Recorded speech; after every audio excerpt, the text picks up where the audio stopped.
We are going to start our lecture. In the last class, we had done with the classification of the haloalkanes and haloarenes, along with your IUPAC naming, है ना. आज हम properly chapter में reactions पे आएंगे. और जैसे कि मैंने आपको पहले भी बोला था कि when you have to study the especially 12th part of the organic, so you must be very much clear about the GOC portion first of all for the entire organic. And the second thing very important is you have to be very much clear about your hydrocarbon part, क्योंकि hydrocarbon वाले portion में जितने भी आपके reaction है वो इनमें conversion का कोई एक रिएक्शंस बन सकते हैं. ठीक है, चलिए अब स्टार्ट करते हैं. इसका मेथड ऑफ प्रेपरेशन आज का टॉपिक है. तो regarding the method of preparation of alkyl halide and aryl halide side by side करते चलेंगे. जहां मुझे लगेगा कि एराइल हैलाइड कुछ लंबा हो रहा है तो वहां फिर पहले एल्काइल को कंप्लीट करके साथ में एराइल करेंगे उसके बाद. ओके, तो हर कोई फंक्शनल ग्रुप ही है इस 12th वाले पोर्शन में आपको. तो हर कोई जो फंक्शनल ग्रुप है उस पे जब भी हम डिस्कशन करेंगे, चाहे अल्कोहल है चाहे अल्काइल हैलाइड है, हम ये बात जरूर ध्यान में देंगे कि हाइड्रोकार्बन से क्या उसे प्रिपेयर कर सकते हैं. क्या हमने कोई ऐसा चैप्टर पढ़ा है 11th वाले पोर्शन में, कोई ऐसा रिएक्शन पढ़ा है? तो regarding the method of preparation of the alkyl halide and the aryl halide, the first is from the hydrocarbon. Yes, anybody, can we prepare them from the hydrocarbons or not? Alkyl halide को किसी भी तरीके से prepare कर सकते हैं alkane से. Hydrocarbon में अल्केन अल्कीन अल्काइन ही तो आते हैं. मैम अल्कीन से कर सकते हैं. अल्केन से नहीं कर सकते. पहले अल्केन से शुरू करते हैं. From alkanes. एल्केन के लिए अब मैं इतना इसको डीप में नहीं एक्सप्लेन करूंगी क्योंकि हम हाइड्रोकार्बन में पढ़ चुके हैं. फ्रॉम द एल्केन्स हमने हैलोजनेशन रिएक्शन पढ़ा था, अगर आपको याद होगा. पढ़ा था बच्चों? Yes ma'am. तो हैलोजनेशन ऑफ एल्केन में आपको याद होगा जब मैंने मीथेन की हैलोजनेशन करी थी, that is the photochemical wall in the presence of the UV light, that is CH3Cl. और जो CH3Cl बनता है further it will react with the Cl2 to form the CH2Cl2 और दोबारा से इसे रिएक्ट करेंगे तो CHCl3, फिर से इसे रिएक्ट करेंगे तो CCl4. इस तरह के हमने मिक्सचर ऑफ प्रोडक्ट्स बनाया था. And this reaction is valid for what? Chloro and the bromo. Yes और no?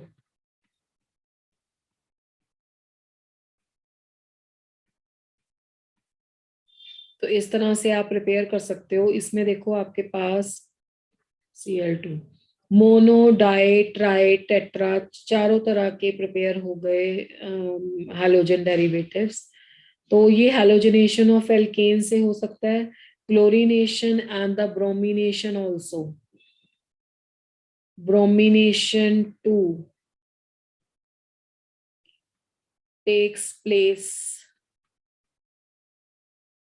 in the similar way, the same way. Iodine के लिए थोड़ा सा ध्यान रखना पड़ता है. If you are taking CH3 and then you are taking iodine, तो आपको क्या लेना पड़ता है इसमें? नाइट्रिक एसिड ले सकते हो या आयोडिक एसिड ले सकते हो. तो आपके पास बनेगा CH3 CH2I और H. ये पता है ना इनका यूज क्यों करते हैं? यस और नो? मैम क्योंकि रिवर्सिबल होती है. हाँ, क्योंकि ये रिएक्शन रिवर्सिबल होता है और जो हाइड्रोजन आयोडाइड है वो स्ट्रॉन्ग एसिड है या स्ट्रॉन्ग रिड्यूसिंग एजेंट है. ठीक है, तो स्ट्रॉन्ग रिड्यूसिंग एजेंट है तो स्ट्रॉन्ग रिड्यूसिंग एजेंट क्या करेगा? रिएक्शन को रिवर्सिबल बना देगा. इसलिए मैंने जब इनका यूज किया है तो मैंने इसमें रिवर्सिबल वाला एरो नहीं लगाया. तो इस तरह से फ्रॉम द एल्केन्स आप प्रिपेयर कर सकते हो and that we have already done in the your hydrocarbon part. फिर भी मैंने लिख दिया रिएक्शन. सेकंड आप बोल रहे थे, एक स्टूडेंट बोल रहा था from the alkene. Yes of course, from the alkenes. कैसे बना सकते हो एल्कीन से भाई? मैम HX के साथ। बिल्कुल, हैलोजन एसिड के साथ इसको ट्रीट कर लो, then you are getting the CH3 CH2 and X।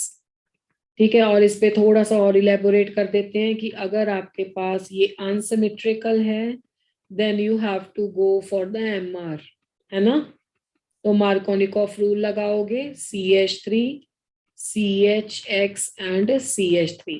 और अगर आपके पास CH3 CH double bond CH2 और HBr है स्पेशली, और एरो के ऊपर लिखा हुआ है पर ऑक्साइड, तब आप क्या लगाओगे, AMR, यस और नो। Yes ma'am. तो आपके पास आंसर आएगा CH3 CH2 CH2 and Br। ठीक है, तो ये आपको पता है from the alkene. Okay, can we prepare them from the alkyne to?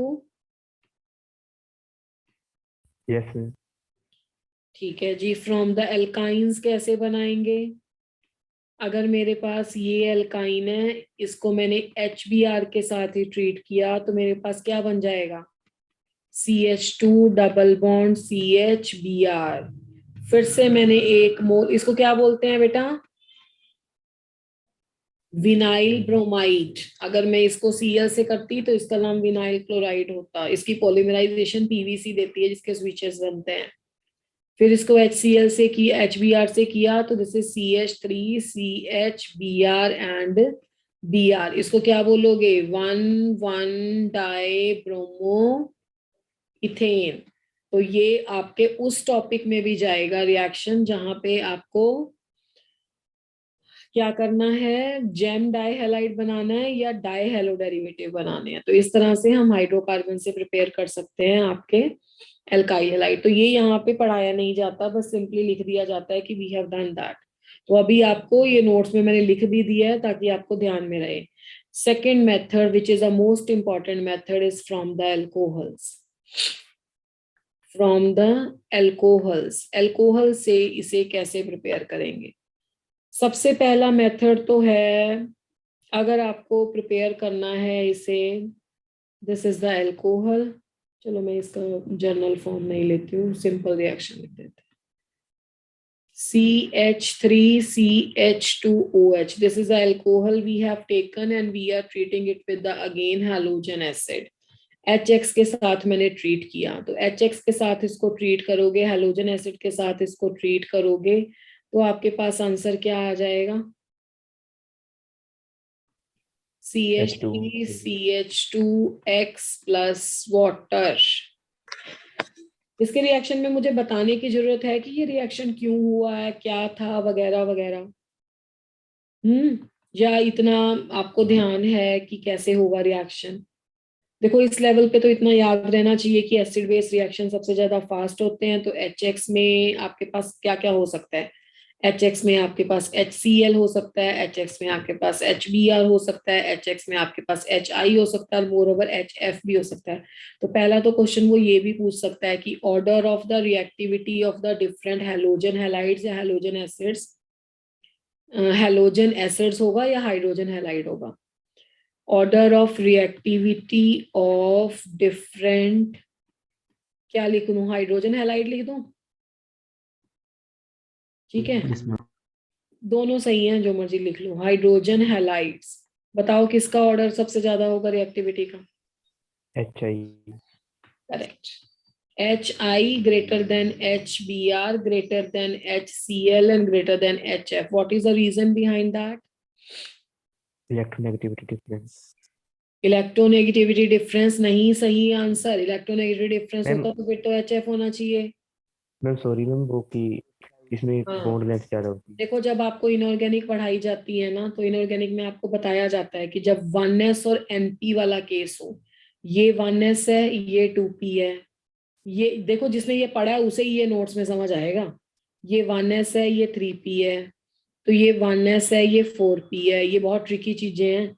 ये 1s है, ये 5p है। तो जब भी आपके पास पेपर में क्वेश्चन एसिडिक करेक्टर का आ जाए पूरे periodicity में, और गेम बन रहा हो तुम्हारा 1s और NP का मतलब है n चेंज होता है, तब आपका जो आंसर है, चाहे वो एसिडिटी का क्वेश्चन है या जैसा भी है, एसिडिटी का ही होता है बेसिकली, तो आपका जो एसिडिक करेक्टर है वो हमेशा जाएगा साइज से। ठीक है, तो उसको आप किसके बेस पे सॉल्व करोगे, BDE, बॉन्ड डिसोसिएशन एनर्जी, जो किससे रिलेट करती है, साइज से। ठीक है, तो इसमें अगर आपका कोई ऐसा क्वेश्चन होता जैसे 1s2p ही रह रहा है, मतलब फ्लोरीन है, नाइट्रोजन है, ऑक्सीजन है, कार्बन है, तो उसमें 1s और 2p ही रह रहा है, मतलब आपका जो साथ वाला एटम है उसकी चेंज नहीं हो रहा है ग्रुप, तो उस केस में आपका आंसर इलेक्ट्रोनेगेटिविटी से जाता है। तो यहाँ पे एसिडिक करेक्टर साइज डिटरमिन करेगा, तो आप बोलोगे कि due to the large size of this and this, तो इसकी है लो बॉन्ड डिसोसिएशन एनर्जी। ठीक है, मतलब weak HI bond, simple language में। ठीक है, कैसी भी लैंग्वेज एग्जाम में दे सकता है, वो ये भी बोल सकता है कि ये रिड्यूसिंग एजेंट अच्छा है, वो ये भी बोल सकता है कि ये स्ट्रॉन्ग एसिड है, वो ये भी बोल सकता है कि इसमें साइज का डिफरेंस होने के कारण इसकी बॉन्ड डिसोसिएशन एनर्जी कम है। ठीक है, वीक बॉन्ड है, कोई भी लैंग्वेज यूज करें, मतलब यही है। ठीक है, तो ये तो हो गया order of reactivity of this. अब आगे आओ जरा इस टेस्ट के बारे में थोड़ा सा बात कर लें। अब जो आप स्पीशीज, अच्छा मैंने पूछा था ये रिएक्शन कैसे हो रहा है, रिएक्शन कैसे हो रहा है उसका ज्ञान सबको है? पहले बेसिक Yes, ma'am. सीख लो, क्योंकि जब आपको पेपर में क्वेश्चन आता है तो वो साइक्लोएल्केन दे देता है, कुछ और 5-6 ग्रुप लगा देता है, ठीक है, और डेकोरेशन कर देता है आपके मॉलिक्यूल की, तो फिर वहां कंफ्यूज हो जाते हो कि इसमें क्या आना था। तो पहले बेसिक सीख लो इसका, इसको HX के साथ रिएक्ट किया। अच्छा कौन बच्चा मुझे बता सकता है रिएक्टेंट देख के कि रिएक्शन क्या हुआ होगा? कुछ नहीं लिखना, कुछ नहीं करना, बस सिंपल GOC लगाना जैसे सिखाया है। सबसे पहले क्या हुआ होगा? मैम जो नॉन बॉन्डिंग इलेक्ट्रॉन होंगे वो पार्टिसिपेट करेंगे। बिल्कुल। देखो अगर रिएक्शन में कुछ और समझ नहीं आ रहा, यहाँ पे तो वैसे कोई इतना लंबा चौड़ा रिएजेंट दिया भी नहीं हुआ, तो आपको सबसे पहले एसिड बेस रिएक्शन करना है। अब एसिड बेस में ये अभी तो मेरे साथ डिसाइड करके आए हो कि ये एसिड है, तो ये H+ देगा, इसके पास लॉन पेयर ऑफ इलेक्ट्रॉन है, तो नॉन बॉन्डिंग के इलेक्ट्रॉन यहाँ पे अटैक करेंगे, तो यहाँ पे ये आ जाएगा। अब देखो बेटा, सबसे पहले तो बात ही है ना कि इसको H+ को टूटना भी चाहिए उससे, उसी के लिए तो हमने H के साथ I ले लिया। ये गुड लिविंग ग्रुप है, इसमें लो लाइंग सिग्मा स्टार है, तो ये नेगेटिव हो जाएगा और ये प्लस हो जाएगा, तो प्लस पहले फ्री होगा तभी तो इस पे आएगा ना, बात समझ रहे हो मेरी? तो जब ये इस पे आ जाएगा तो क्या बन जाएगा, CH3 O CH2OH positive. H+। ठीक है, ओहो भाई तुम पीछे जाओ।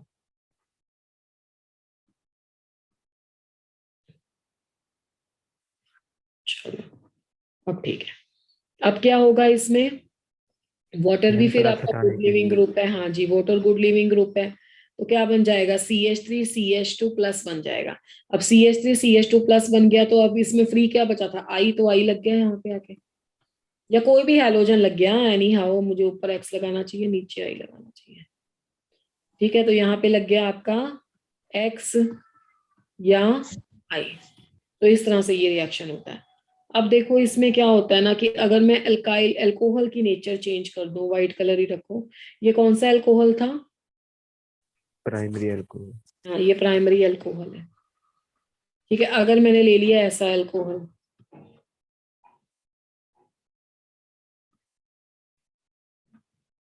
ठीक है, इसको आपने HX के साथ रिएक्ट किया, तो आंसर आएगा CH3 CH CH3 और X+ वाटर। ठीक है, अब ये है आपका प्राइमरी अल्कोहल, ये है सेकेंडरी अल्कोहल, या आपके पास हो सकता था टर्शरी अल्कोहल।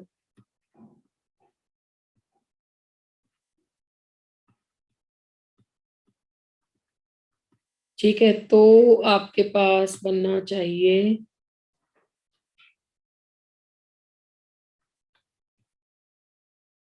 क्या बनना चाहिए भाई, CH3 और X और वाटर। तो पहले तो तुम मुझे बताओ कि इसमें ऑर्डर ऑफ रिएक्टिविटी, एक तो तुम डिसाइड कर चुके हो हैलोजन एसिड की, दूसरा है इसमें यही लिख देते हैं, order of reactivity of different alcohols क्या होगी? मैम टर्शरी, सेकेंडरी और हाँ, primary. Order of reactivity of different alcohols क्या होगी, दैट इज 3 डिग्री, फिर 2 डिग्री, और फिर 1 डिग्री, और फिर 0 डिग्री। चलो 0 डिग्री नहीं लिखते क्योंकि मैंने यहाँ पे लिखा नहीं है, चलो दैट्स इट। अब इसका कारण क्या है, what is the reason behind that? Ma'am plus I effect. Plus I effect, किसका plus I effect? Ma'am CH3 Inductive effect. देखो भाई, अब इसको थोड़ा सा एडवांसमेंट में बोलो ना, स्टेबिलिटी ऑफ द कार्बोकेटाइन कहना चाहते हो बेसिकली, है ना? Yes ma'am. है ना, मोर स्टेबल कार्बोकेटाइन बनेगा इस केस में। अब होता क्या है कि जब प्राइमरी को, सेकेंडरी को, टर्शरी को हैलोजन एसिड से रिएक्ट करते हैं, तो फर्स्ट वाले, इसको मैं सी लिख देती हूँ, इसको मैं बी लिख रही हूँ, इसको मैं ए लिख रही हूँ। सी वाले केस में टर्बिडिटी जो होती है, मतलब क्लाउडीनेस होती है, टर्बिडिटी अपीयर्स एट वंस होती है। अपीयर्स एट वंस मतलब जैसे रिएक्शन हुआ, अपीयर्स एट वंस, बस मिक्स हुआ और टर्बिडिटी आ गई। टर्बिडिटी क्या होती है? That is due to the formation of the halide. जो भी आपका हैलाइड होगा, क्लोराइड होगा, तो क्लोरीन का कलर आ गया, मैंने क्लोरीन लगा दिया, क्लोरीन की टर्बिडिटी आ गई, जैसे उसका व्हाइट कलर आता है। ठीक है, और ये जो आपका है सेकेंडरी वाला, इसमें थोड़ा वेट करना पड़ता है। It will take time, like turbidity appears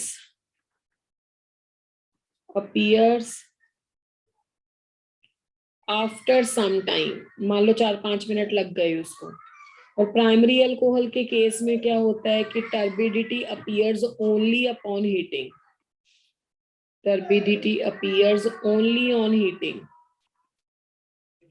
only on heating. और इसके बेस पे हमें रिएक्शन में पता लगा, ये ऑर्डर जो तुमने बोला कि टर्शरी वाले केस में अल्काइल हैलाइड जल्दी बन गया, then secondary and then 1 degree. ठीक है, तो this is how it is being performed. And इस रिएक्शन में order of reactivity of alcohol को चेक करने के लिए ये रिएक्शन को परफॉर्म करते हैं। और इस रिएक्शन का नाम है लुकास टेस्ट। और एक रिएजेंट इसमें यूज होता है एनहाइड्रस जिंक क्लोराइड, जिसको हम बोलते हैं लुकास रिएजेंट। अब इस लुकास रिएजेंट का मतलब क्या है? रिएक्शन तो मैंने तुम्हें बिना रिएजेंट के भी करके दिखा दिया। अब लुकास रिएजेंट ZnCl2 को तुमने देखा होगा, ये लुईस एसिड है ना? Yes, तो ma'am. ये लुईस एसिड क्या करेगा? आपका H+ को फ्री करवाने का काम करेगा, मतलब X ले लेगा अपने साथ, ठीक है, एक हैलाइड ले लेगा और H+ फ्री हो जाएगा और उसके बाद रिएक्शन हो जाएगा जल्दी। तो इसमें कुछ भी पूछा जा सकता है कि रिएक्टिविटी हैलोजन एसिड की क्या है, रिएक्टिविटी हैलोजेंस अल्कोहल की क्या है, कि इस टेस्ट का नाम क्या है, इस टेस्ट का मतलब क्या मीनिंग है, क्या करते हैं इसमें। अब इसमें एक प्रॉब्लम और है, जो आपका टर्शरी वाला अल्कोहल है ना, टर्शरी वाला अल्कोहल आपका बहुत जल्दी रिएक्ट करता है। तो इतनी जल्दी रिएक्ट करता है कि उसमें जो कार्बोकेटाइन है, आपको सबको पता है कि 3 डिग्री कार्बोकेटाइन बहुत ज्यादा स्टेबलाइज होता है। तो जब 3 डिग्री कार्बोकेटाइन बहुत ज्यादा स्टेबलाइज है, तो उसको वो सफिशिएंट टाइम तक स्टे कर सकता है। देखो है तो सारे फ्री वो हैं, रिएक्शन इंटरमीडिएट हैं, थोड़े थोड़े टाइम के लिए स्टे करेंगे, बट फिर भी टर्शरी कार्बोकेटाइन जहां भी होगा बनेगा, टाइम लेगा। तो उतने टाइम पे ये स्टेबल है। कहीं कहीं पे जहां पे बल्की ग्रुप होते हैं, there is a chances of the formation of the alkene too. तो इसलिए 3 डिग्री बनाने के लिए इसको बेसिकली यूज नहीं करते हैं। ठीक है, बाकी टेस्ट के पर्सपेक्टिव से आप इसको दे सकते हो। Okay, after this second the third में मतलब इसको मैं लिखती हूँ बी, क्योंकि अल्कोहल वाला टॉपिक चल रहा है ना। अल्कोहल का वो ए था, ये अल्कोहल का बी है। Using the phosphorus halides, using the phosphorus halides.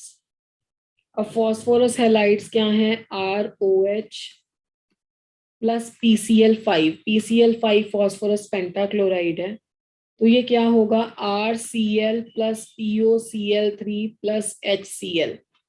ठीक है, ऐसा बन जाएगा। ये फॉस्फोरस ऑक्सीक्लोराइड होता है। This is called as a phosphorus oxychloride.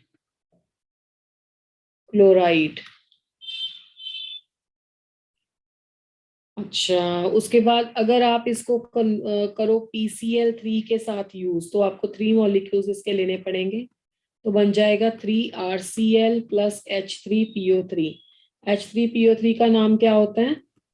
Phosphorus acid. This is called as a phosphorus acid. मैं इसलिए इनके नहीं लिख रही हूँ, इनके तुम्हें पता है।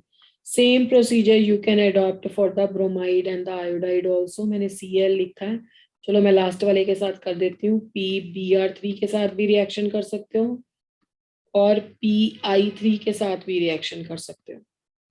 ठीक है, तो आपके पास बन जाएगा 3 molecules of RBr plus same 3 molecules of RI plus same. ठीक है, ओके। अच्छा, पिछली वाली स्लाइड्स में मैंने बताया नहीं, मैं फटाफट से बता देती हूँ क्योंकि इसमें टाइम बहुत लग गया है। क्या आप एराइल हैलाइड भी बना सकते हो डायरेक्ट हैलोजनेशन ऑफ बेंजीन से? यस और no quickly, I am not going to write that. क्या कोई रिएक्शन हमने ऐसा पढ़ा है कि जिसमें एराइल हैलाइड भी हाइड्रोकार्बन से बना सकते हो? मैम रिपीट करना। मैंने अल्काइल हैलाइड बनाया ना हाइड्रोकार्बन से। अगर एराइल हैलाइड बनाना है मतलब बेंजीन के ऊपर तुम्हें हैलोजन चाहिए, क्या उसे भी डायरेक्ट बेंजीन से बना सकते हो? हाइड्रोकार्बन क्या हो गया, बेंजीन हो गया ना फिर। यहाँ पे तो एल्केन एल्कीन एल्काइन है। कोई ऐसा रिएक्शन पढ़ा है जो हमने हैलोजनेशन करी है बेंजीन की और डायरेक्ट एराइल हैलाइड बन गए हैं? इतना टाइम लगा रहे हो आप लोग। इलेक्ट्रोफिलिक सब्स्टिट्यूशन रिएक्शन में फ्रीडल क्राफ्ट रिएक्शन कराए थे आपको हाइड्रोकार्बन में, अगर याद हो तो। फ्रीडल क्राफ्ट एल्काइलेशन का मतलब होता है कि बेंजीन के साथ क्लोरीन को रिएक्ट करो FeCl3 की प्रेजेंस में, तो आपके पास बन जाएगा क्लोरोबेंजीन। तो इस मेथड से एराइल भी बना सकते हो। सेकेंड मेथड मैंने लिखवाया आपको एल्कोहल से। क्या एल्कोहल से बना सकते हैं एराइल हैलाइड? तो इसका आंसर है नो। और इसका रीजन आपको जैसे जैसे चैप्टर में प्रोसीड करोगे पता लगेगा कि कौन कैसे रिएक्शन देता है कैसे नहीं देता। उसके बाद है फॉस्फोरस हैलाइड से। इसका भी आंसर है नो, एंड स्ट्रिक्टली नो। इसका तो रीजनिंग क्वेश्चन पूछा भी जा चुका है। इसमें क्या होता है कि जो आपका बेंजीन के ऊपर OH है, बेंजीन के ऊपर OH मतलब फिनॉल है ना, तो फिनॉल को अगर आप PCl5 या PCl3 के साथ रिएक्ट करते हो, मान लो मैंने PCl5 के साथ रिएक्ट कर दिया, तो जो आपका बनता है प्रोडक्ट, उसमें जो फॉस्फोरस ऑक्सीक्लोराइड है वो वापस से उसके साथ मिलके कॉम्प्लेक्स बना देता है। तो याद रखोगे, जहाँ पे नो लिखा है उसका एरोमेटिक का वर्जन नहीं करना है, यहाँ पे एरोमेटिक रिएक्शन नहीं पढ़ना। जब आएंगे ना उसकी प्रॉपर्टीज में, then I will explain that reaction. सिर्फ इनमें से एक में ही एरोमेटिक बनता है, जो पहले वाला रिएक्शन किया है सबसे पहले, हाइड्रोकार्बन। वो फ्रीडल क्राफ्ट एल्काइलेशन है जो 11th क्लास का रिएक्शन है। सिंपली बेंजीन लो, उसमें क्लोरीन और FeCl3 डालो तो हो जाएगा। अल्कोहल का ही थर्ड मेथड है जिसका नाम है, नेमिंग प्रोसेस है, डार्जन्स प्रोसेस, डार्जन्स रिएक्शन। और ये आप लोगों को बताया भी होगा मैंने। ROH है, इसको अगर SOCl2 से करो, SOCl2 क्या बोलते हैं इसको? थायोनील क्लोराइड। थायोनाइल। थायोनाइल क्लोराइड और किसी बेस की प्रेजेंस में रिएक्शन होता है, पेरिडीन की प्रेजेंस में, पाइरिडीन।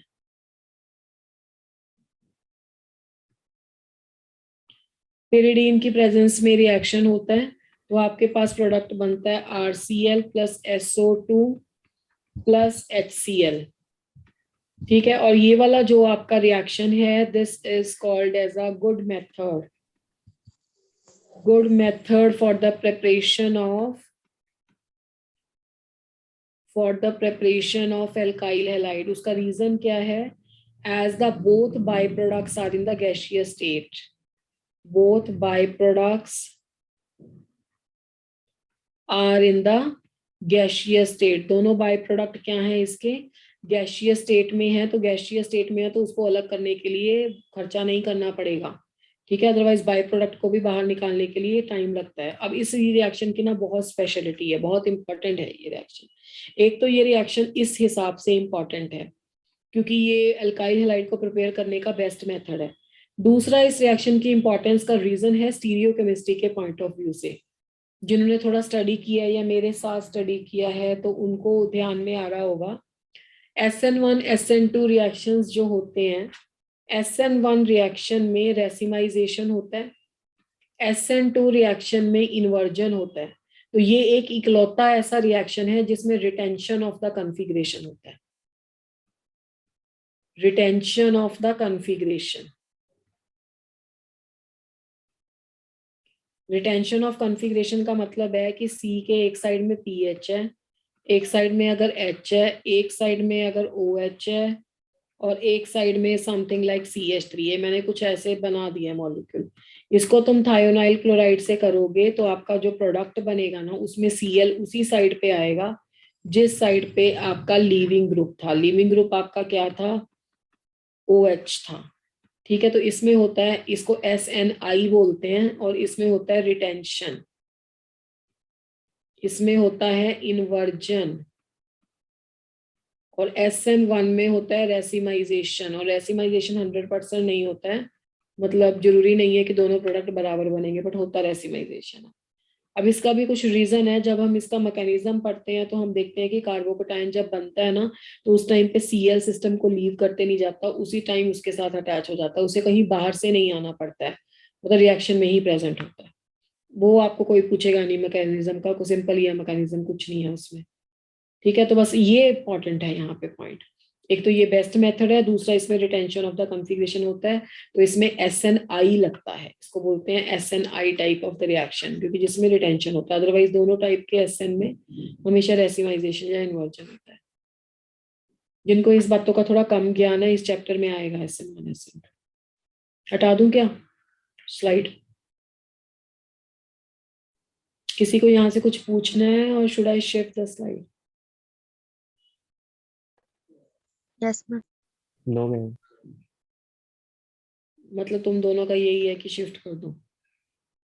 Yes. ओके बेटा, next method is by the your halide exchange. इसको फिर मैं लिख लेती हूँ। पहला हो गया तुम्हारा हाइड्रोकार्बन, सेकंड हो गया तुम्हारा अल्कोहल, थर्ड हो गया ये by the halide exchange reaction.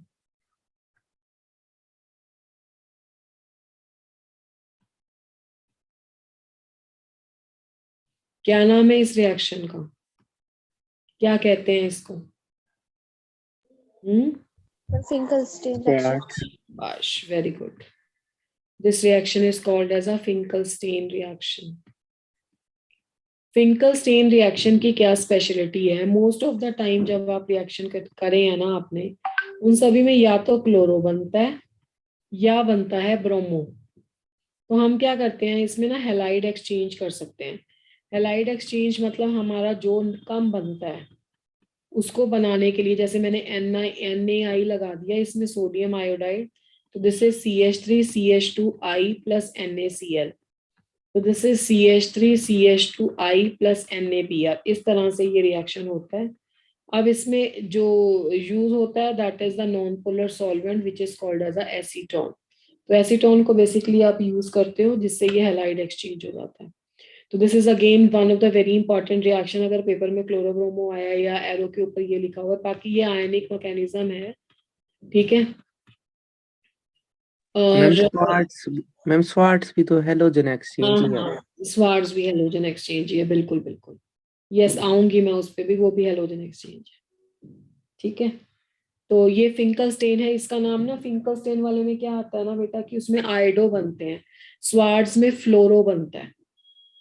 ठीक है, तो फोर्थ रिएक्शन ये लिख देते हैं। जहां मुझे लगेगा कि कोई बहुत मुश्किल है या कहीं पे मैकेनिज्म, अब जहां पे प्लस माइनस है, थोड़ा बहुत कार्बोकेटाइन बनता है, वहां पे मैं मैकेनिज्म नहीं लिख रही हूँ।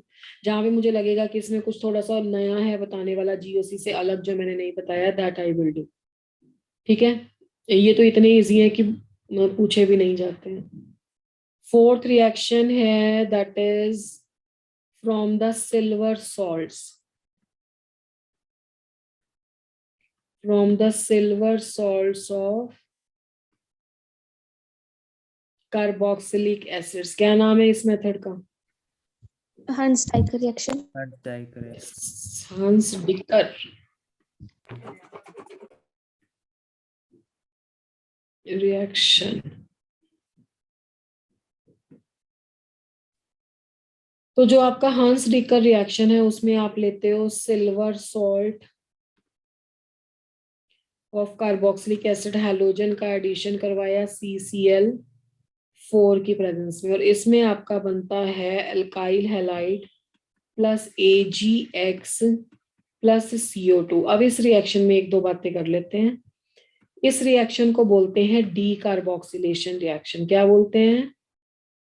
D carboxylation. D carboxylation reaction. और डी कार्बोक्सिलेशन रिएक्शन का क्या मतलब होता है? Removal of carbon carbon dioxide. ठीक है, रिमूवल ऑफ कार्बन डाइऑक्साइड। अब जहां पे आपका रिमूवल ऑफ कार्बन डाइऑक्साइड होता है वो कहाँ पे होगा, कहाँ पे नहीं होगा? देखो ये रिएक्शन तो आपको पता ही है नॉर्मली, बट इसका मैंने बोला ना कि कुछ आगे पीछे लगा के किसी कंपाउंड में ये आ गया तो क्या करोगे?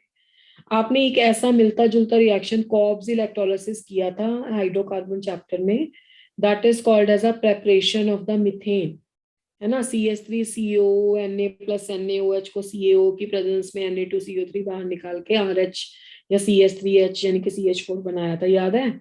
Yes ma'am. अब देखो ये मैं ना इंपॉर्टेंट पॉइंट लिख रही हूँ यहाँ पे, बहुत इंपॉर्टेंट है ये, GOC की इंफॉर्मेशन है, क्योंकि आपको सीधा रिएक्शन नहीं आएगा, आपको R के बेस पे वो थोड़ा सा कंफ्यूज कर सकता है। तो जो भी आपके डी कार्बोक्सिलेशन रिएक्शन है ना, इन लिख देती हूँ, है ना, in the D carboxylation reaction, तो बच्चा रिएक्शन इंटरमीडिएट होता है कार्बन आयन। क्या होता है? याद रखना ये बात को, reaction intermediate is the carbon ion. So the reactions, so those reactants लिखना चाहिए मुझे, है ना। So those reactants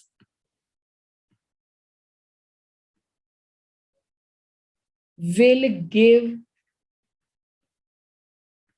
this reaction in which stable carbon ion is formed, in which the stable carbon ion is formed, ion is formed। तो paper में इस बात का खास ध्यान रखना कि डी कार्बोक्सिलेशन हंसदिकर तो करना आ गया, पर इसमें आर की नेचर बहुत अफेक्ट करती है कि वो डी कार्बोक्सिलेशन होगा या नहीं होगा। आर जो एल्काइल ग्रुप है वो वहां से आपको देखना पड़ेगा कार्बन आयन स्टेबल होता है या नहीं। तो सबसे पहले तो देखो कि स्टेबिलिटी ऑफ कार्बन आयन किस फैक्टर पे डिपेंड करती है। इसी बेसिक से क्वेश्चन पूछा जाता है, काम तो यही होता है, एनसीईआरटी भी वही बताएगी, मैम भी वही बताएगी, बस उसको थोड़ा सा कनेक्ट करके समझना है कि कोई भी ऐसा केस आ जाए तुम्हें आना चाहिए। The stability of carbon ion, भाई हाँ जी बताओ जरा मुझे, ये तो पढ़ चुके हो तुम मेरे साथ। स्टेबिलिटी ऑफ कार्बन आयन किस पे डिपेंड करती है? -I और -M। -I पे डिपेंड करती है, -HC पे डिपेंड करती है, -M पे डिपेंड करती है। मैंने रिवर्स ऑर्डर में लिख दिए हैं, सबसे ज्यादा इन्फ्लुएंस M का होता है, उसके बाद HC का होता है और फिर I का होता है। तो ठीक है, तो ये इस पे डिपेंड करती है। अच्छा ठीक है, और इनवर्सली प्रोपोर्शनल फिर प्लस प्लस पे हो गई। और स्टेबिलिटी ऑफ कार्बन आयन अगर आप चेक करो 0 डिग्री, 1 डिग्री, 2 डिग्री, 3 डिग्री में, तो किस केस में ज्यादा होती है भाई? कौन सा कार्बन आयन ज्यादा स्टेबल है? 0 डिग्री। शाबाश। 0 डिग्री, 1 डिग्री, 2 डिग्री, 3 डिग्री। इसीलिए आपको याद है यहाँ से मिथेन बना था, बाकी किसी भी मेथड ऑफ प्रेपरेशन से मिथेन नहीं हम बना पा रहे थे। डी कार्बोक्सिलेशन से मिथेन क्यों बना था? क्योंकि यहाँ पे लिखा हुआ था वहां पे RCOONA में CH3, ठीक है ना। तो ये आपका जो कार्बन आयन लेड करेगा वो CH3 माइनस, रुको मैं इसको आपको ना तोड़ के भी बता देती हूँ। ये है ना RC double bond O negative Na plus को तो भूल जाओ भाई, ये तो वीक बॉन्ड हट ही जाएगा। अब जब ये यहाँ पे आएगा ना तो ये ऐसे होगा, देखो कहानी समझ में आ रही नहीं आ रही? तो R नेगेटिव जाएगा और कार्बन डाइऑक्साइड गैस आपके रिलीज हो जाएगी। तो जब ये आपका कार्बन आयन बना था, यहाँ पे इथेन, प्रोपेन या ब्यूटाइल ऐसा कुछ क्यों नहीं बनाया था? यहाँ पे अगर ये CH3 होता तो ये ग्रुप बनता CH3 नेगेटिव, और वो कौन सा था? 0 डिग्री एल्काइल ग्रुप था, ठीक है, यानी कि मिथाइल ग्रुप था। तो मिथाइल ग्रुप क्या है? 0 डिग्री वाला सबसे ज्यादा स्टेबल है, इसीलिए यहाँ पे लैब प्रेपरेशन ऑफ मिथेन हुआ था। अब मान लो तुम्हें पेपर में यही क्वेश्चन आ गया कि ये हांस डीकर बच्चे कर पा रहे हैं या नहीं कर पा रहे हैं, तुम्हें कुछ ऐसा ज्ञान दे गया examiner, C double bond ONA, और इसके साथ ना कोई ग्रुप लगा गया ऐसे, मैंने तो कुछ ऐसे ही लगा दिए हैं बट लग भी सकते हैं भाई, एनी हाउ कुछ ऐसा लगा गया, ऐसे ऐसे करके ग्रुप लगा दिए, या NO2 लगा दिया, कुछ भी लगा दिया। चलो मैं NO2 लगा देती हूँ तीनों, ठीक है, ऐसे लगा देते हैं। ये ग्रुप लगा दिया। ये तो मैंने हाइपोथेटिकल सा केस क्रिएट करा है, वो तो अच्छी खासी डेकोरेशन करके देगा। अब तुम्हें इतना तो समझ में आ गया कि कार्बन डाइऑक्साइड रिमूव होनी है, और कार्बन डाइऑक्साइड रिमूव होने के पीछे भी एक कारण है, कोई बता सकता है? थर्मोडायनेमिक्स से जब भी किसी रिएक्शन में गैसियस प्रोडक्ट लीव होता है तो सिस्टम की एंट्रोपी बढ़ती है, और एंट्रोपी बढ़ती है तो वो सेकेंड लॉ ऑफ थर्मोडायनेमिक्स के अकॉर्डिंग स्टेबल होता है, हाँ या ना? तो इसलिए वो ये रिएक्शन उधर को जाना चाहता है। तो ये पॉजिटिव हो गया, ये नेगेटिव हो गया, यानी कि ये पेयर जब इधर आएगा तो यहाँ से ये इसको रिमूव होना है कार्बन आयन को, तो ये कार्बन आयन बनेगा। मुझे बताना जरा ये कार्बन आयन स्टेबल है या नहीं है? अगर यहाँ पे नो ये मैम। कार्बन आयन फॉर्म होता है मैम है बच्चों, स्टेबल। स्टेबल है, क्यों नहीं है? हाईली स्टेबल है। यहाँ पे एक को खोल के देख लो ना, ओपन करके देख लो इसको, कहाँ गया भाई तुम, रुको। ओहो, इसको तुम अरेंज करो वैसे, N double bond O, O negative. अब ये देखो, जब आप इसको यहाँ देते हो ये यहाँ आता, ये यहाँ आता है, ठीक है? तो इसका मतलब है ये रेजोनेंस स्टेबलाइज है इसके साथ। तो माइनस आई, इसके तो दोनों ही माइनस है, माइनस ऑफ आई है, माइनस ऑफ एम है। तो ऐसा कार्बन आयन स्टेबल होता है। तो जब आपको आर की डेकोरेशन करके दे एग्जामिनर, तो अगर आर में वो ग्रुप इंट्रोड्यूस कर रहा है प्लस आई वाले, तो तुम बोलोगे डीकार्बोक्सिलेशन नहीं होगा, ये रिएक्शन किसी और पाथ की तरफ जाएगा। पेपर में जाके बोलोगे मैम ने तो बोला था इसमें डीकार्बोक्सिलेशन होता है, पर इसका तो प्रोडक्ट वैसा दिया ही नहीं हुआ, लास्ट में जाके एस्टर फॉर्म हो गया, ठीक है ना, कुछ और हो गया, कार्बोक्सिलिक एसिड का रिएक्शन हो गया। तो कार्बोक्सिलिक एसिड के रिएक्शन पे ये क्वेश्चन जाएगा अगर आपका कार्बन आयन स्टेबल नहीं है। अगर आपका 0 डिग्री है तब फॉर्म हो जाएगा। हाँ जी, अरे समझ में आ गया भाई? Yes. Yes ma'am. चलो, Yes, ये ma'am. हो गया आपका। कौन सा रिएक्शन कर मैम रहे हैं? हाँ बोलो। मैम हंस डायकर में सारे हैलाइड बना सकते हैं हम या सिर्फ ब्रोमाइड बना सकते हैं? हांस डेकर में भी आप क्लोराइड और ब्रोमाइड ही बना सकते हो। आयोडाइड की प्रॉब्लम आती है, आयोडेट को फिर आप फिंकलस्टीन से बना लेना।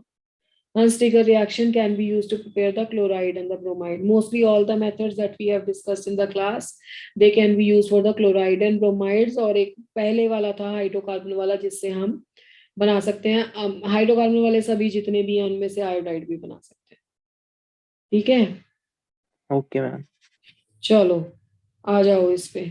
अब उसके बाद आप बात कर रहे थे स्वार्ट्ज रिएक्शन की, कौन बताएगा स्वार्ट्ज रिएक्शन में क्या होता है? मेटल फ्लोराइड के साथ रिएक्शन। CH3CH2Br ले लेते हैं, फ्री फंड में बना हुआ है हमारे पास।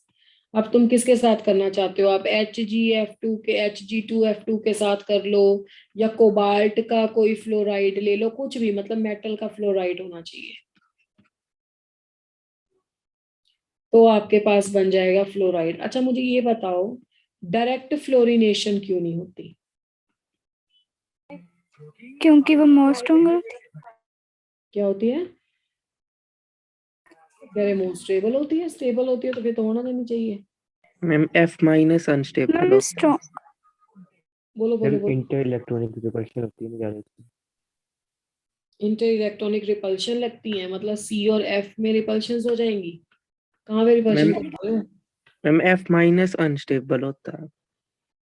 मैं तो कह रही हूँ दुनिया की सबसे ज्यादा स्पीशीज स्टेबल है ये F। मैम स्ट्रॉन्ग होती है, ज्यादा मोर स्टेबल होती है। अच्छा, बहुत ज्ञान सब बच्चों ने अपना अपना बता दिया। पहली बात तो आपका जो F2 है ना, ये कुछ ले लिया ऐसे, है ना, ऐसे एल्केन था, जब F2 से रिएक्ट करेंगे तो CCF बन जाएगा। यहाँ पे पहले H था, H हटा के CH हटा के CF बॉन्ड बनेगा। पहली बात तो F2 को तोड़ना मुश्किल है ना। क्लोरीन Cl2 को लाइट मारो, फोटोकेमिकल रिएक्शन करो, टूट जाता है। ब्रोमिनेशन Br2 है, उसको लाइट करो, कर जाता है। आयोडीन तो पहले ही तैयार बैठा है, वो तो और ही बेचारा वीक बॉन्ड है। फ्लोरीन एक स्टेबल बॉन्ड है, तो फ्लोरीन को तोड़ने के लिए पहले तो ज्यादा एनर्जी चाहिए। अब वो ज्यादा एनर्जी मिले कहाँ से? देखो, किसी भी कंपाउंड में अगर जितनी एनर्जी बॉन्ड ब्रेक करने को चाहिए, वो एनर्जी से ज्यादा एनर्जी आपके पास रिलीज हो जाए, अगर वो कंपाउंड का फॉर्मेशन हो जाता है, तब हम उसे बोलते हैं कि ये कंपाउंड फॉर्म होगा, है ना। ऐसे यही तो है बिजनेस। जितनी एनर्जी यहाँ पे रिक्वायर्ड है उससे ज्यादा एनर्जी अगर रिलीज हो जाए, ठीक है, ये थोड़ा ना ज्यादा वो लग रहा है, मैं इसे सिंपल CH और CF लिख देती हूँ, वो ज्यादा बेटर लगेगा। अब इसमें क्या होता है, क्यों फ्लोरिनेशन डायरेक्टली नहीं करते, इसको वैसे लिख दो बस। अगर फ्लोरीन को ब्रेक करने के लिए ज्यादा एनर्जी चाहिए तो हम देखते हैं कि CF की फॉर्मेशन में क्या होता है। अब CF की फॉर्मेशन बहुत स्ट्रॉन्ग बॉन्ड है, ऐसा नहीं है कि ये स्ट्रॉन्ग बॉन्ड नहीं है, और ये इतना ज्यादा स्ट्रॉन्ग बॉन्ड है ना कि जिसको बोलते हैं ना एवलांच, मतलब इतनी ज्यादा एनर्जी इस बॉन्ड के फॉर्मेशन में रिलीज हो जाती है कि इतनी ज्यादा एनर्जी संभाली नहीं जा सकती, जिससे बोलते हैं कि एक्सप्लोजन हो गया। ये एक्सप्लोजिव है रिएक्शन, क्योंकि ड्यूरिंग द स्टेप, देखो अगर नहीं होता तो यहाँ पे भी तो ये फॉर्म हुआ ही है ना। तो फ्लोरीन और CF के केस में प्रॉब्लम क्या होती है, डायरेक्ट आप फ्लोरिनेशन अगर करोगे तो यहाँ पे इसको तोड़ना बहुत मुश्किल है, और इसके फॉर्मेशन में बहुत ज्यादा एनर्जी जो है वो यूटिलाइज हो जाती है और रिलीज हो जाती है, तो एक्सप्लोजन हो जाता है। तो इसलिए डायरेक्टली इसकी इन दोनों की हैंडलिंग डायरेक्टली नहीं हो सकती है। अच्छा चलो, नेक्स्ट है कुछ एरोमेटिक भी प्रिपेयर करके देख लेते हैं। मैंने आपको पूछा था कि इसको लिख लो, एल्काइल हैलाइड की प्रेपरेशंस इतनी ही हैं। I don't know the number कितने आपने लिखे हैं, पर नंबर से कोई मतलब नहीं है, क्वेश्चन जब पेपर में आएगा तो मेथड आना चाहिए, क्या होता है क्या नहीं होता है वो समझ में आना चाहिए। तो next is the preparation of aromatic one.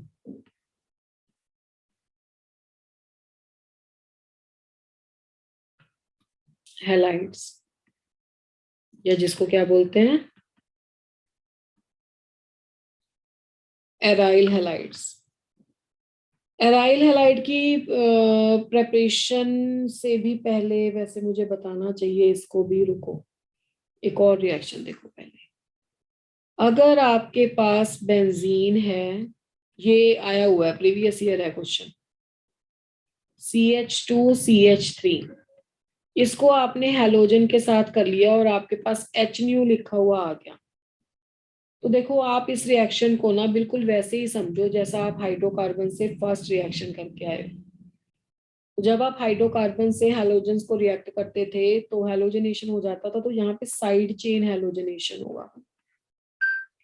ठीक है, साइड चेन हैलोजनेशन का मतलब है कि कौन सा यहाँ पे हैलोजनेशन होगा। अच्छा, कौन सा हाइड्रोजन रिप्लेस होगा, कैन एनीबॉडी टेल? ये वाला हाइड्रोजन रिप्लेस होगा या ये वाला हाइड्रोजन रिप्लेस होगा?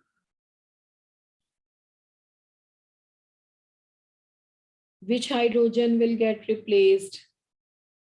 The one that is attached to your this one direct benzene और दूसरे वाला? अरे भाई तुम इतना तो याद रखो कि ये किस तरह का रिएक्शन है। फ्री रेडिकल मैकेनिज्म नहीं होता इसका। अरे 11th केमिस्ट्री में हाइड्रोकार्बन का फर्स्ट रिएक्शन फ्री रेडिकल नहीं था, क्लोर जो आज सबसे पहले किया है क्लोरीनेशन वाला HNu की प्रेजेंस में, यस और no? Yes. Chain initiation, chain propagation, chain termination, है ना, फ्री रेडिकल रिएक्शन था वो, फ्री रेडिकल मैकेनिज्म था। और order of stability of free radical क्या होता है?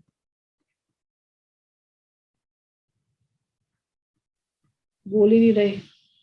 Order of the stability of the free radical होता है 3 डिग्री, 3 डिग्री, 2 डिग्री, 1 डिग्री और 0 degree.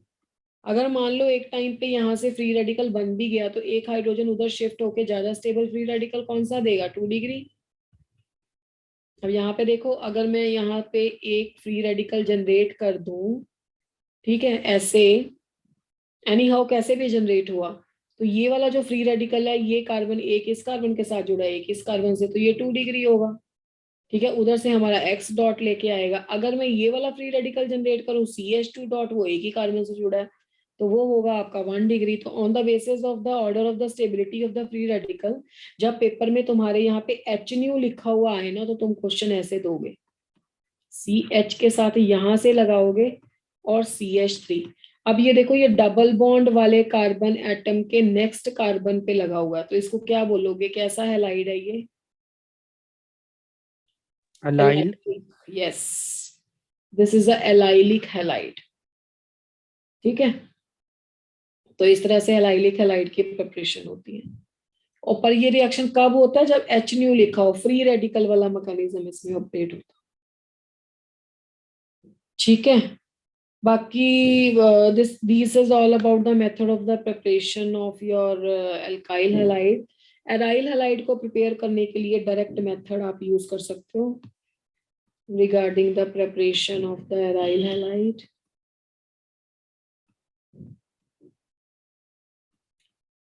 Direct method you people can use, and what is that direct method? Benzene ले लो, इसमें halogenation कर दो, या इस फ्रीडल क्राफ्ट ले लो तुम। CH3Cl, फ्रीडल क्राफ्ट, वो हो, फिर उसमें तो CH3 लग जाएगा। No no no, Friedel Crafts नहीं होगा, डायरेक्ट हैलोजनेशन ही करेंगे, टोलुइन बन जाएगा ना उसमें। तो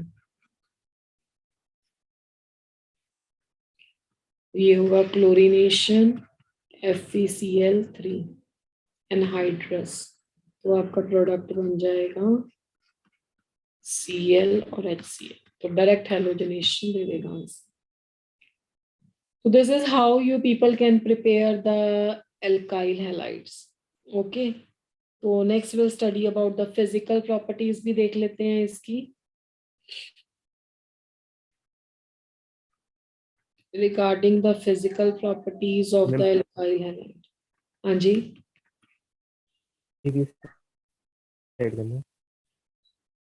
halogenation of the benzene, that is a reaction of the electrophilic substitution। Cl2 में Cl plus और Cl negative होता है। इससे भी प्रीवियस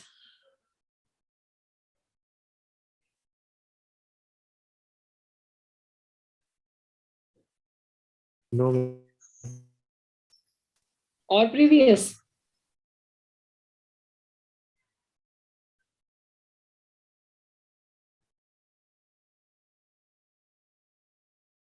तो regarding the physical properties of the alkyl halide, देखो कार्बन और हैलोजन में पोलर बॉन्ड है क्योंकि डिफरेंस इन इलेक्ट्रोनेगेटिविटीज होता है। तो अगर हम कंपेयर करें, देखो इनका भी कंपैरिजन जो जो इससे पहले पढ़ चुके हैं उसी से होगा। अल्कोहल वगैरह तो अभी नहीं पढ़ा है, वो बाद में आएगा। जब अल्कोहल पढ़ेंगे तब इससे भी कंपैरिजन करेंगे और एट द एंड सारे कंपैरिजन कर सकते हैं। In comparison to the hydrocarbons, we must say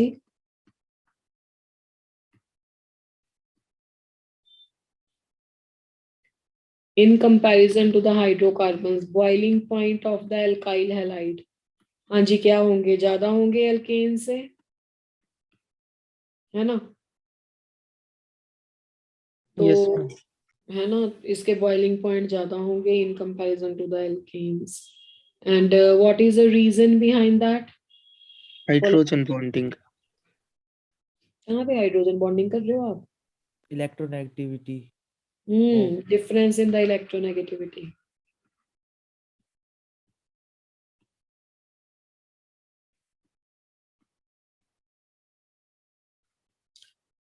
okay, solubility भी चेक कर सकते हो, इसका कोई बहुत ज्यादा बनता भी नहीं है फिजिकल प्रॉपर्टीज का question. Solubility, they are being polar dissolve in the, हाँ क्या ये डिसॉल्व होंगे वाटर में या नहीं डिसॉल्व होंगे?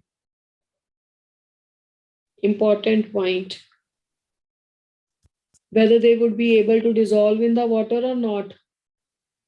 मैम हो जाएंगे क्यों होंगे? Ma'am, like dissolve like principle. Like dissolve like तो है, बट होता क्या है ना, इसमें प्रॉब्लम क्या है, कम डिसॉल्व होते हैं वो, less soluble in water, less in water होते हैं, ज्यादा नॉन पोलर में सॉल्यूबल। उसका रीजन क्या है? उसका रीजन है कि जो कार्बन और हैलोजन बॉन्ड है ये होता है मोर पोलर। तो जब ये वाटर में डिसॉल्व हो जाएंगे तो उससे COH बॉन्ड जो बनेगा वो कंपैरेटिवली उतना ज्यादा पोलर नहीं होता जितना फ्लोरीन के साथ इसका बॉन्ड था। तो अगर आपका मोर पोलर बॉन्ड ना फॉर्म हो, यही एक्सेप्शन है, बाकी आगे सभी में ये काम चला सकते हो कि लाइक डिसॉल्व इन लाइक, ये डिसॉल्व होगा क्योंकि ये पोलर है। ये इतना ज्यादा स्ट्रॉन्ग बॉन्ड है ना, मुझे क्या बोलना चाहिए, मुझे हाइड्रेशन एनर्जी वाला पॉइंट बोल देना चाहिए कि इसकी लैटिस एनर्जी, इसकी हाइड्रेशन एनर्जी, इसकी हाइड्रेशन एनर्जी इसकी लैटिस एनर्जी को ओवरकम नहीं कर पाती। इसको इनऑर्गेनिक के सेंस से समझो। आपको पता है ना कि पानी में कौन घुलता है, अगर वाटर में डिसॉल्व होने से जितनी एनर्जी रिलीज हो जाती है वो उसकी लैटिस एनर्जी की नीड को ओवरकम कर दे। ठीक है, तो यहाँ पे क्या होता है, less in water soluble, less in water non polar में डिसॉल्व होते हैं क्योंकि इनकी जो लैटिस एनर्जी है वो स्ट्रॉन्ग है, लैटिस एनर्जी स्ट्रॉन्ग है। ठीक है, और उसके कंपैरिजन में जो हाइड्रेशन एनर्जी है वो लेस है, हाइड्रेशन एनर्जी लेस। बाकी अगर आपका हैलोजन बड़ा होता जाएगा तो फिर ये फैक्टर इतना डोमिनेट नहीं करता। आप इलेक्ट्रोनेगेटिव डिफरेंस कार्बन फ्लोरीन और कार्बन ऑक्सीजन का टैली करके इन दोनों का कंपैरिजन कर सकते हो। बाकी जैसे जैसे आगे जाके हैलोजन बड़ा होता गया तो उसमें फिर थोड़ी बहुत सॉल्युबिलिटी आती रहती है। अदरवाइज आप नॉर्मल भी देखोगे क्लोरीन बैठ जाता है नीचे, डस्ट पार्टिकल्स जैसे होते हैं ना, चौक जैसा पार्टिकल होता है, वैसे वैसे वो वाटर में प्रेजेंट रहता है। Okay, and next is the chemical properties. एक दो रिएक्शंस इसके देख लेते हैं।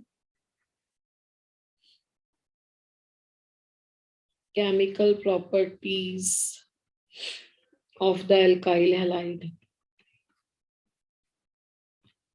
तो regarding the chemical properties of the alkyl halide, वैसे तो इसकी सारी केमिकल प्रॉपर्टीज बहुत आसान है, बट केमिकल प्रॉपर्टीज में सबसे इंपॉर्टेंट रिएक्शन है इसका जिसको अम्प्लॉन्ग बोलते हैं, यानी कि रिएक्शन विद द मैग्नीशियम, जिसको रिवर्सल ऑफ पोलैरिटी या अम्प्लॉन्ग बोला जाता है।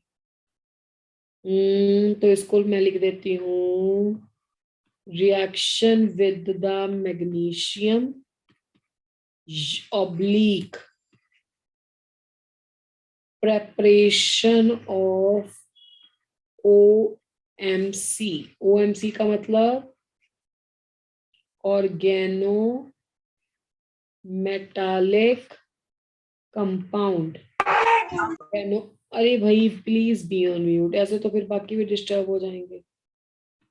तो ऑर्गेनो मेटालिक कंपाउंड वो होता है जिसमें चीफ मिनिस्टर वाला बॉन्ड होता है, मतलब कार्बन एंड मेटल का डायरेक्ट बॉन्ड होता है, और इस रिएक्शन को अम्प्लॉन्ग भी बोलते हैं। अम्प्लॉन्ग का यहाँ पे क्या मतलब है, क्यों वो वर्ड मैंने ये यूज किया, हायर केमिस्ट्री में आता, आप तो ना भी याद रखो चल जाएगा, बस आपको रिएक्शन सही करना आना चाहिए।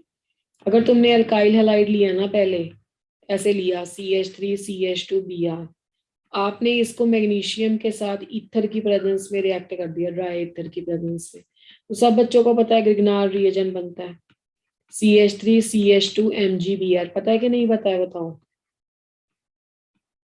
ग्रिग्नार्ड रिएजेंट के बारे में बोला जाता है कि ये एक ऐसा टूल है एक केमिस्ट के हाथ में जिससे ये कोई भी फंक्शनल ग्रुप, कोई भी कंपाउंड प्रिपेयर कर सकता है। जैसे जैसे आप प्रोसीड करोगे 12th की ऑर्गेनिक में, you will be amazed to see कि इससे हम क्या क्या बना सकते हैं। तो जो आपका ग्रिग्नार्ड रिएजेंट का प्रेपरेशन हो गया, RMgX जो आपके पास आ गया बच्चा, अब उसमें क्या होगा ना कि देखो, अब पहले जो था, इसको कलर चेंज कर लो, हैलोजन पे नेगेटिव चार्ज था और कार्बन पे पॉजिटिव चार्ज था। अब जब आप ग्रिग्नार्ड रिएजेंट का सारी ऑर्गेनिक में यूज करोगे ना, तो मेटल की इलेक्ट्रोनेगेटिविटी, वो भी स्पेशली एस ब्लॉक की मेटल हाईली इलेक्ट्रोपॉजिटिव होती हैं, तो मेटल की इलेक्ट्रोनेगेटिविटी कम होगी, यानी कि ये इलेक्ट्रोपॉजिटिव होगा। कार्बन की इलेक्ट्रोनेगेटिविटी उसके कंपैरिजन में नेगेटिव होगी, तो इस रिएक्शन को बोलते हैं रिवर्सल ऑफ पोलैरिटी हो गया।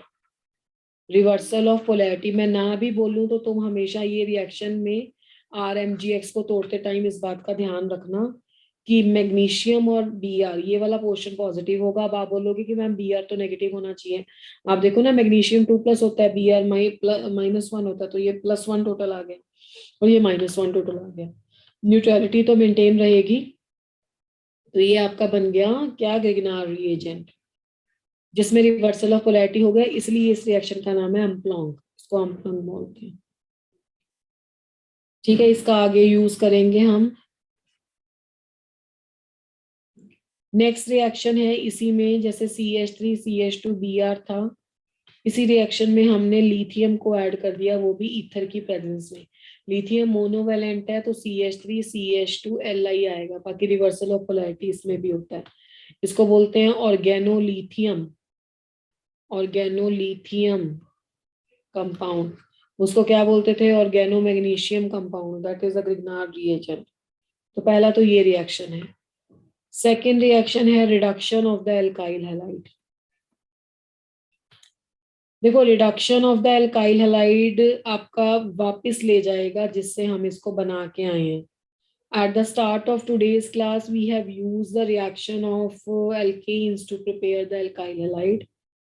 अब यहाँ पे क्या करेंगे कि हमारे पास एल्काइल हैलाइड है, उसको अगर रिड्यूस कर दें, इसका रिडक्शन कर दें। रिडक्शन किसकी प्रेजेंस में कर सकते हो? मेटल ले सकते हो, ठीक है, जिंक ले सकते हो, CH3COOH ले सकते हो रिडक्शन में, जिंक एंड HCl का कॉम्बिनेशन ले सकते हो, जिंक एंड NaOH का कॉम्बिनेशन लिख सकते हो, जिंक एंड कॉपर का कॉम्बिनेशन लिख सकते हो, ठीक है, अल्कोहल और मैग्नीशियम का अमलगम लिख सकते हो, या अल्कोहल कुछ भी लिख सकते हो जो भी आपको रिड्यूसिंग एजेंट पता है, ठीक है। अल्कोहल मैग्नीशियम अमलगम में अल्कोहल साथ में डालना पड़ेगा।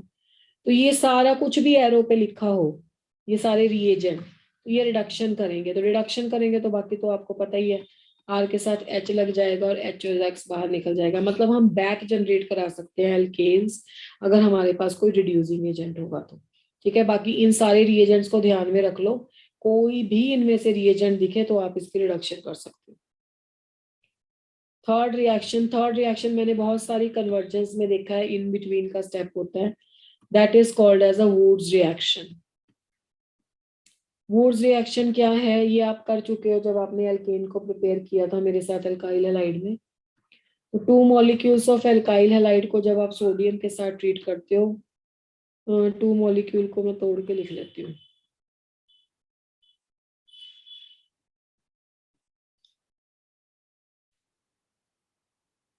तो इसमें क्या होगा, 2 molecules of Na and X will remove, and as a result of which we are getting the RR means alkane we are getting।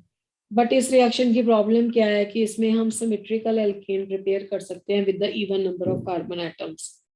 Symmetrical alkanes with the even number of carbon atoms, they can be prepared. Atoms can be prepared in good yield। अच्छी yield उन्हीं की आएगी तो बाकियों की कम yield आती है या बनते नहीं है। तो ये इस रिएक्शन की ड्रॉबैक है। नेक्स्ट रिएक्शन है, वो रिएक्शन भी आप कर चुके हो। हम मैम ये भी ड्रॉबैक है। हाँ मैम अनसिमेट्रिकल बनते जाता है। अनसिमेट्रिकल के केस में ब्रेकेज ऑफ बॉन्ड का खतरा रहता है, तो अच्छी यील्ड नहीं आती है।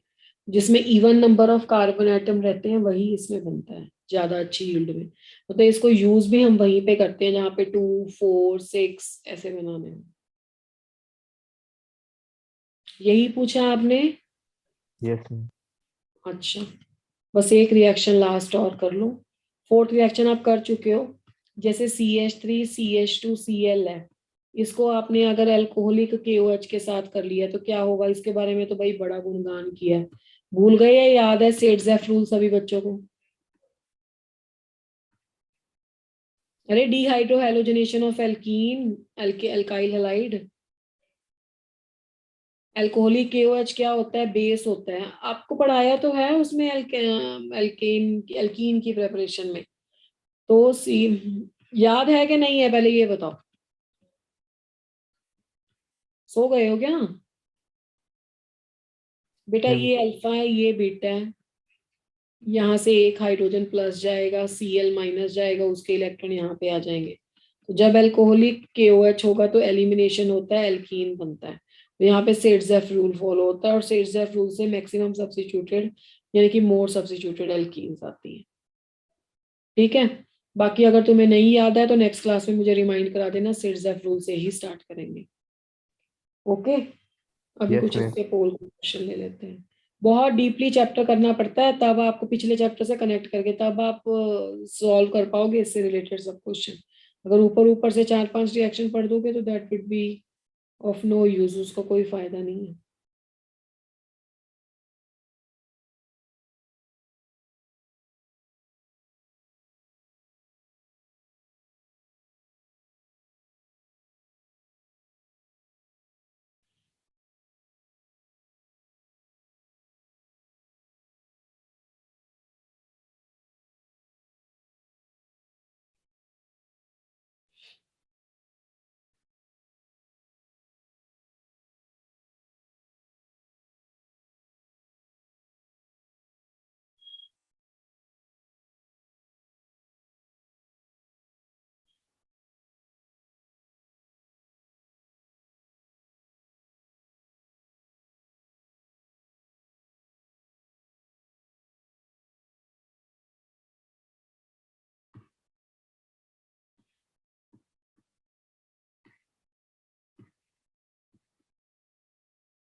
यस, पहले तो पार्टिसिपेट ही बहुत कम बच्चों ने किए हैं, बट वो भी सही आंसर में तो 3 बच्चे हैं सिर्फ।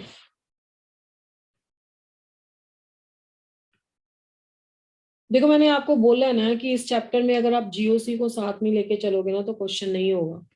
सिल्वर नाइट्रेट के सॉल्यूशन से कौन प्रेसिपिटेट देगा? अब इतना तो पता है ना कि सिल्वर नाइट्रेट क्लोराइड का सॉल्यूशन, क्लोराइड से प्रेसिपिटेट देगा।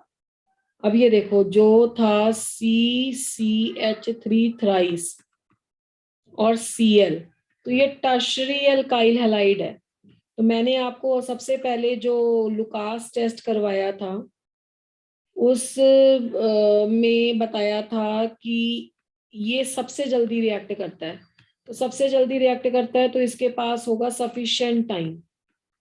क्या sufficient time? Carbocation sufficient time के लिए फॉर्म होगा कंपैरेटिवली, है ना।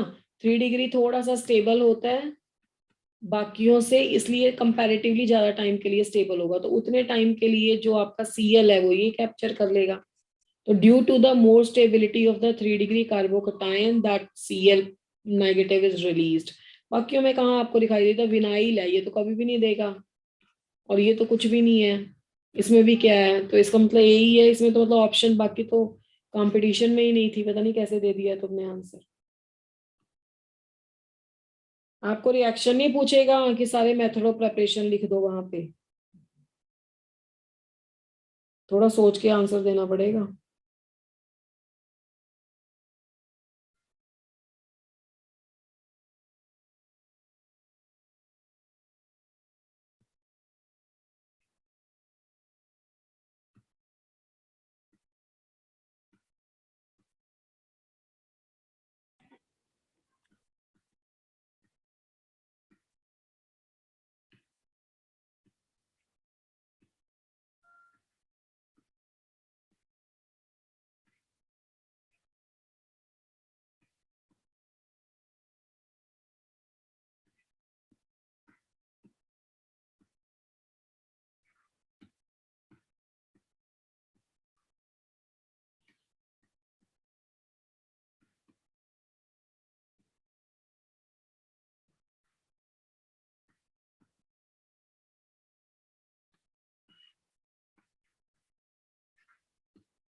मैम लास्ट ऑप्शन क्या लिखा है? Last option is ethyl methyl ketone. Okay.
Okay, कुछ बच्चों ने तो सही आंसर दिए हैं, अपने आप दिया नहीं दिया मुझे नहीं पता।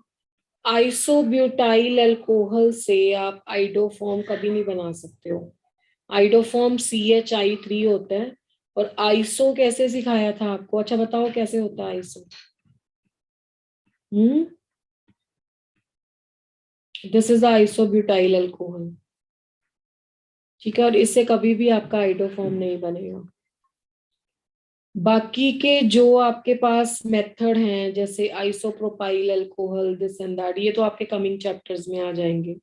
ये इसमें आप चेक कर सकते हो, इससे आपका आइडोफॉर्म प्रिपेयर हो जाएगा। या फिर whenever you will complete the chapter ना, then you will get to know कि कैसे इसमें आइसोमेरिज्म वाले टॉपिक से डील करना। But for the time being, C option was correct. Well, complete with all the reactions, then you will come to know. Okay, then this is all for today. Next, we'll study in the next coming class. Until then, you have to revise these methods.